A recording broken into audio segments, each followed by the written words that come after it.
Hello दोस्तों, आज की कहानी में स्वागत है। अच्छी लगे तो लाइक कर दीजिएगा और चैनल पर पहली बार आए तो अपना सपोर्ट दिखाइए। चैनल को सब्सक्राइब ज़रूर कर दीजिएगा। तो चलिए फिर आज की कहानी को शुरू करते हैं। मेरी भाभी ने मेरा हाथ पकड़ा और कमरे में ले गई। उन्होंने कमरे की अंदर से कुंडी लगाई। मैं समझ नहीं पा रहा था भाभी ने ऐसा क्यों किया। मैंने कहा, आप ये क्या कर रही हैं? तो कहने लगी, तुमने उस दिन कहा था ना कि मैं तुम्हें एक दिन जन्नत की सैर करवाऊंगा, इसलिए आज अच्छा मौका है। घर में कोई नहीं है, हम दोनों अकेले हैं, तो आओ ना, चलो मौके का फ़ायदा उठाया जाए। और उसके बाद उन्होंने अपनी साड़ी ऊपर की ओर। मेरी फैमिली में बस हम 4 लोग थे, लेकिन जब से भैया की शादी हो गई थी हम 5 हो गए थे। मेरी भाभी भी आ चुकी थी।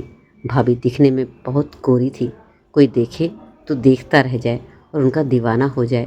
धीरे धीरे समय बीत रहा था।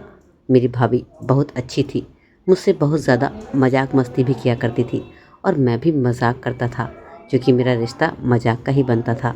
मेरी भाभी जो थी वह मुझसे बहुत ही ज़्यादा मस्ती किया करती थी और कभी कभी तो ऐसा कुछ कर देती कि मैं सोचने पर मजबूर हो जाता था। भाभी मेरा बहुत ज़्यादा ख्याल रखती थी। एक दिन भाभी और मैं घर पर अकेले थे। भाभी बाहर हॉल में पोंछा लगा रही थी और मैं बाथरूम में नहाने गया था। उसके बाद मैं बाहर नहा कर निकला तो मेरा पैर एकदम से फिसल गया और मैं गिर पड़ा। भाभी भाग कर आई और मुझे उठाने लगी तो वह भी फिसल कर गिर गई। अब हम दोनों एक दूसरे के ऊपर गिर गए थे। हम दोनों एक दूसरे के इतने पास थे कि एक दूसरे की आंखों में ताकने लगे थे। 5 मिनट तक हम ऐसे ही एक दूसरे के ऊपर पड़े रहे और फिर एकदम से अलग हो गए। उसके बाद मैं उठकर अपने कमरे में चला गया और भाभी पोछा लगाने लगी, लेकिन मैंने देखा भाभी धीरे धीरे मुस्करा भी रही थी। मुझे भी उसके बाद से बहुत ही अच्छा सा महसूस हो रहा था। उसके बाद भाभी ने ही मुझसे कुछ बोली और ना ही मैंने उनसे कोई बात की। बस मैं यही सोच रहा था कि जैसे मुझे अच्छा लग रहा है, भाभी को भी मेरी तरह अच्छा लग रहा होगा। लेकिन उनके मुस्कुराने के अंदाज से तो ऐसे ही लग रहा था कि शायद उन्हें भी अच्छा लगा था। थोड़ी देर बाद भाभी मेरे कमरे में आई और पूछने लगी, देवर जी, तुम्हें कहीं ज़्यादा चोट तो नहीं लगी? मैंने कहा, भाभी मुझे तो नहीं लगी, आप बताओ आपको तो कहीं चोट नहीं लगी? तो वह कहने लगी, कुछ ज़्यादा तो नहीं लगी, हाँ थोड़ी कमर में मोच आ गई है। मैंने देखा भाभी के हाथ में बाम था। मैंने कहा, लाओ भाभी मैं लगा देता हूँ। रहने दो पगले, मैं खुद लगा लूँगी। हम दोनों एक दूसरे की आंखों में देख रहे थे। भाभी की आंखों से देखकर लग रहा था जैसे वे मुझसे कुछ कहना चाहती हैं। अभी हम दोनों बस इसी सपने में थे कि हमारा सपना एकदम से टूटा और भाभी ने कहा, आओ बाहर आकर खाना खा लो, मैं निकाल कर दे देती हूँ। भाभी के मन में क्या चल रहा था मुझे पता था, लेकिन वे न चाहते भी ना मैं उनसे कुछ कह पा रहा था, न वह मुझसे कह पा रही थी। रिश्ते की मर्यादा ही ऐसी थी कि हम उसे पार नहीं कर सकते थे। भैया को गए घर से 2 महीने हो चुके थे, तो भाभी वह सबके लिए बहुत तरस रही थी।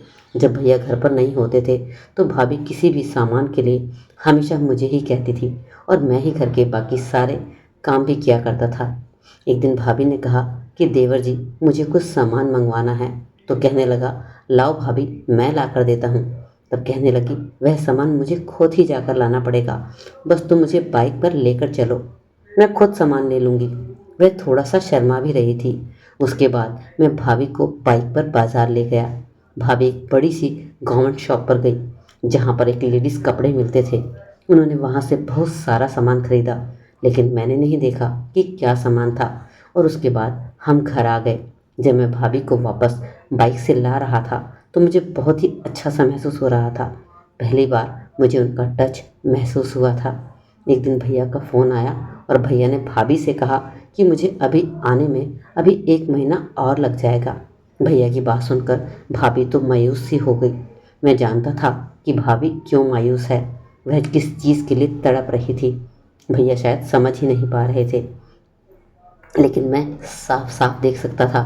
उसके बाद मेरे मन में ख्याल आया, क्यों ना मैं ही भाभी के साथ, अब मैं भी तो जवान हो चुका हूँ। मैंने भाभी के साथ वह सब करने का मन बना लिया था, लेकिन कहने से डर रहा था और मुझे शर्म भी आ रही थी कि जाने भाभी मेरे बारे में क्या सोचेगी। रात हुई तो हम सब ने मिलकर खाना खाया।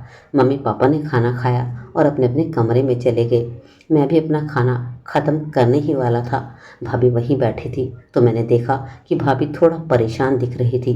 मैंने भाभी से कहा, भाभी क्या बात है, तुम परेशान लग रही हो? तो कहने लगी, नहीं कोई बात नहीं है, बस थोड़ी सी टेंशन है। तो मैंने कहा, मुझे बताओ। कहने लगी, अभी नहीं, मम्मी पापा के कमरे में पूरी तरह सो जाएंगे तब तुम्हें मुझे छत पर मिलने के लिए आना। मैं तुम्हें वहीं पर बताऊंगी। मुझे तुमसे बहुत ज़रूरी बात करनी है। मैं मन ही मन खुश हो गया। मुझे लगा शायद भाभी मेरे साथ वह सब करने के लिए कहेगी। रात के 12 बजे थे तो देखा मैंने मम्मी पापा सो चुके हैं। मैं धीरे धीरे छत पर गया तो देखा भाभी मेरा वहीं पर इंतज़ार कर रही थी। मुझे देखते ही कहने लगी, आओ देवर जी बैठो। मैं उनके पास जाकर बैठ गया और कहने लगा, बताओ तुम्हें मुझसे क्या ज़रूरी बात करनी है? यही कि तुम्हारे भैया का फ़ोन आया था और वह कह रहे थे कि अभी उन्होंने आने में समय लगेगा।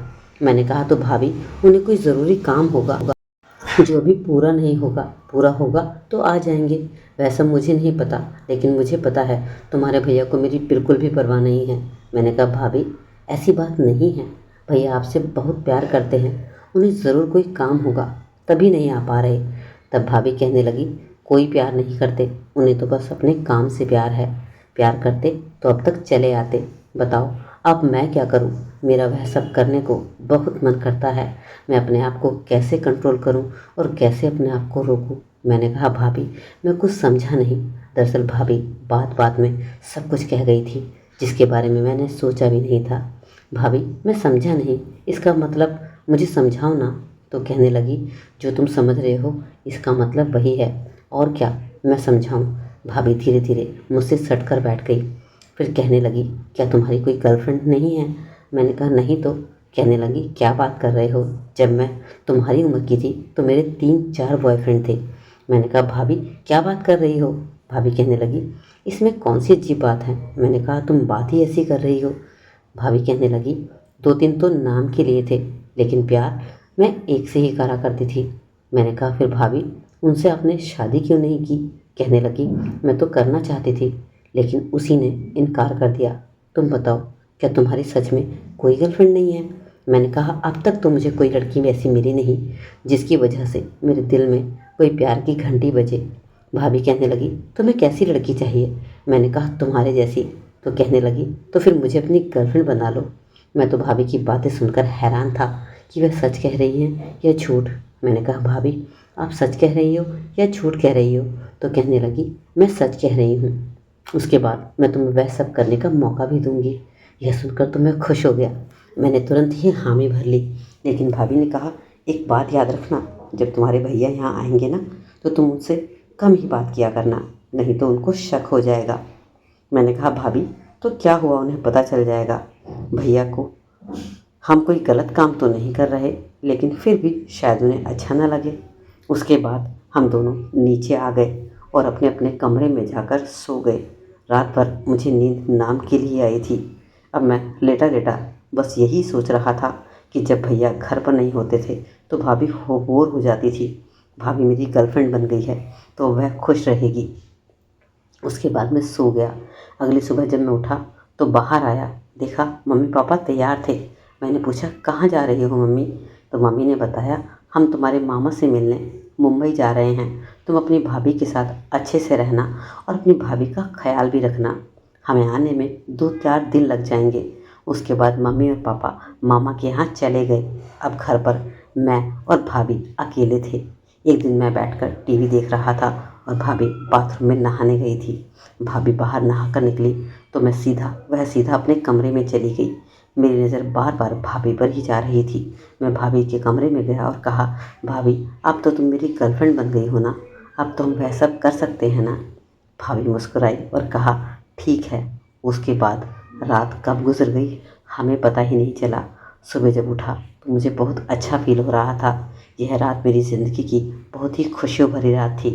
अब तो जब भी मौका मिलता मैं और भाभी बिना संकोच बिना डरे खेल लेते थे।